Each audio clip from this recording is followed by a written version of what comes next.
NMMS या स्पर्धा परीक्षेसाठी विज्ञान विषयावर आधारित जे वेगवेगळे घटक आहेत त्याच्यावर आधारित काही सराव प्रश्न आपण या सिरीज मध्ये पाहतोय. त्याच्या आधी आपण बऱ्याचशा घटकांवर सराव प्रश्न त्याची उत्तरं पाहिलेली आहेत. त्यानंतरचा पुढचा आपला घटक आहे परिसंस्था. ह्या घटकावर आधारित काही सराव प्रश्न आता पाहू. पहिला प्रश्न आहे, पुढीलपैकी चुकीचे विधान कोणते ते ओळखा. 4 पर्याय दिले त्याच्यासाठी. पहिला पर्याय आहे, बहुतेक परिसंस्था ह्या अत्यंत गुंतागुंतीच्या असतात. दुसरा पर्याय, परिसंस्थेतील जीवजातींचे संख्यात्मक व गुणात्मक प्रचंड वैविध्य आढळते. तिसरा पर्याय, भारतात काही मोजक्या जातीचे सजीव सर्वत्र आढळून येतात.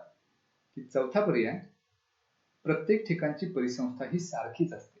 तर हे चौथं विधान जे चुकीचं आहे. प्रत्येक ठिकाणची परिसंस्था सारखी असू शकत नाही, ती वेगवेगळी असते. उरलेले वर जे 3 गुणधर्म दिलेले आहेत किंवा 3 विधानं जी दिलेली आहेत ती बरोबर आहेत. चौथं विधान मात्र इथे चुकीचं आहे. त्यामुळे या प्रश्नाचं उत्तर आहे पर्याय क्रमांक 4. पुढचा प्रश्न, निसर्गात आढळणाऱ्या दगड, हवा, पाणी, सूर्यप्रकाश, माती या घटकांना टिंबटिंब घटक असे म्हणतात. 4 पर्याय दिलेत, जैविक घटक, सजीव, अजैविक घटक की उत्पादन. तर हे जर आपण पाहिलं, दगड, हवा, पाणी, सूर्यप्रकाश, माती हे निसर्गात अस्तित्वात असतात, पण त्यांच्यामध्ये जीव नसतो, त्यामुळे त्यांना अजैविक घटक असं आपण म्हणतो. पुढचा प्रश्न, पुढीलपैकी कोणते विधान अयोग्य आहे. या 4 पैकी चुकीचं विधान आपल्याला पुन्हा एकदा ओळखायचं आहे. पहिला प्रश्न आहे, पहिलं विधान आहे, सजीवांना जगण्यासाठी अजैविक घटकांची गरज असते. जे विधान बरोबर आहे, त्यामुळे हे आपलं उत्तर असू शकत नाही. दुसरा, सर्वच सजीवांना ऑक्सिजनची गरज असते. हे विधान मात्र चुकीचं आहे. सर्वच सजीवांना ऑक्सिजनची गरज असते, त्यामुळे अयोग्य विधान विधान क्रमांक 2 आहे. तिसरं विधान असं आहे, काही वनस्पती सावलीतही वाढू शकतात. हे बरोबर आहे. आणि चौथं विधान यापैकी नाही. तर दुसरं जे विधान आहे यापैकी ते चुकीचं विधान आहे. सर्वच सजीवांना ऑक्सिजनची गरज असते. हे विधान चुकीचं आहे. पुढचा प्रश्न, 1.5 शतकापूर्वी हे टिंबटिंब हे एकशिंगी गेंड्याचे मोठे वसतिस्थान होते. पर्याय पहिला, दुधवा की गीर, काझीरंगा की मेळघाट. तर ह्यापैकी पर्याय क्रमांक 1 हे उत्तर आहे. 1.5 शतकापूर्वी दुधवा हे एकशिंगी गेंड्याचे एक मोठे वसतिस्थान होते. पुढचा प्रश्न, पर्यावरणाच्या भौतिक व जीवशास्त्रीय घटकांच्या परस्पर संबंधांचा विचार रॉय क्लॅफाम याने एका शब्दात कसा व्यक्त केला होता. पहिला पर्याय, बायोटिक कम्युनिटी. दुसरा पर्याय, बायोम्स. तिसरा पर्याय, इकोसिस्टीम. चौथा पर्याय, निश. ह्या प्रश्नाचं उत्तर आहे पर्याय क्रमांक 3, इकोसिस्टीम. पुढचा प्रश्न, प्राणी व त्यासाठी असलेले राखीव अभयारण्य यांच्या चुकीच्या जोडीचा पर्याय निवडा. 4 जोड्या दिलेल्या आहेत, त्यापैकी एक जोडी चुकीची. पहिला पर्याय दिलाय, पहिली जोडी दिली एकशिंगी गेंडा, काझीरंगा राष्ट्रीय उद्यान. दुसरी जोडी आहे पट्टेदार वाघ, रणथंबोर अभयारण्य.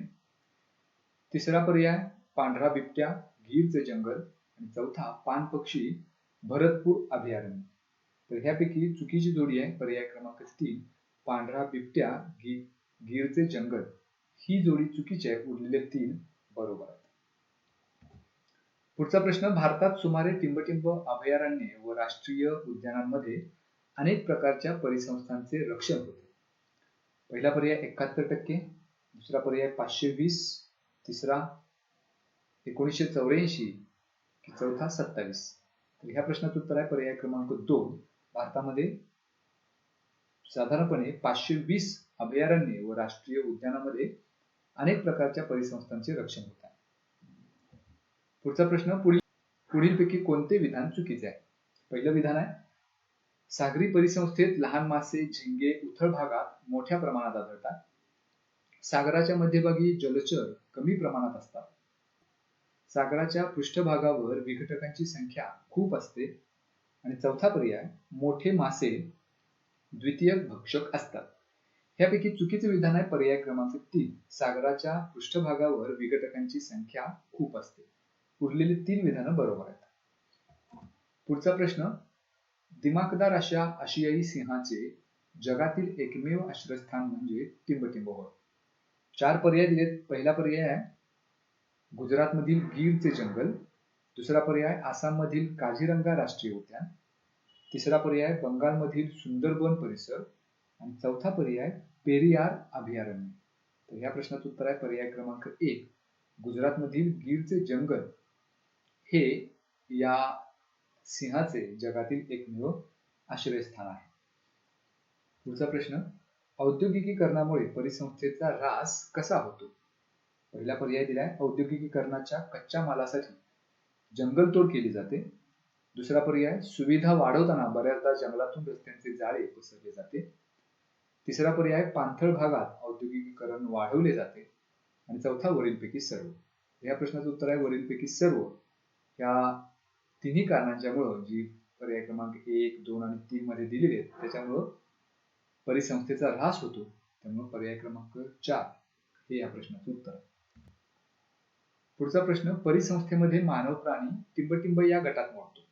उत्पादक, भक्षक, विघटक यापैकी नाही. तिसरा एक पर्याय इथे राहिला लिहून घ्यायचा. तिसरा पर्याय विघटक आणि चौथा पर्याय आहे यापैकी नाही. तर ह्या प्रश्नाचं उत्तर आहे पर्याय क्रमांक 2, भक्षक. परिसंस्थेमध्ये मानव प्राणी भक्षक या गटात मोडतो, कारण तो उत्पादक नाही, तो निर्माण करत नाही, तो विघटनही करत नाही. त्यामुळे भक्षक हे ह्या प्रश्नाचं उत्तर आहे. पुढचा प्रश्न, मानवी हस्तक्षेपामुळे परिसंस्थाचा ऱ्हास पुढीलपैकी कशा प्रकारे होतो? पहिला पर्याय, मोठ्या प्रमाणातील वृक्षतोडीमुळे जमिनीचा वापर बदलू शकतो. दुसरा पर्याय, सजीव व निर्जीव घटकांचे संबंध बिघडतात.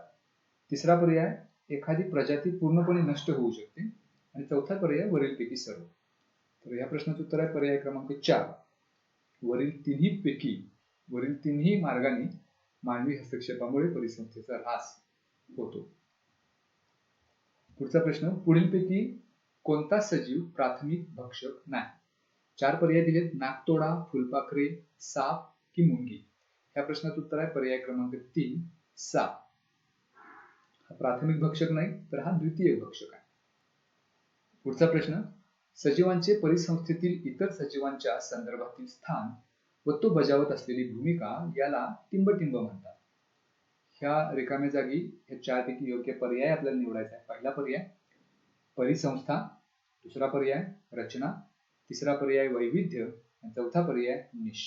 या प्रश्नाचं उत्तर आहे पर्याय क्रमांक 4, निश. सजीवांचे परिसंस्थेतील इतर सजीवांच्या संदर्भातील स्थान व तो बजावत असलेली भूमिका याला निश असे म्हणतात.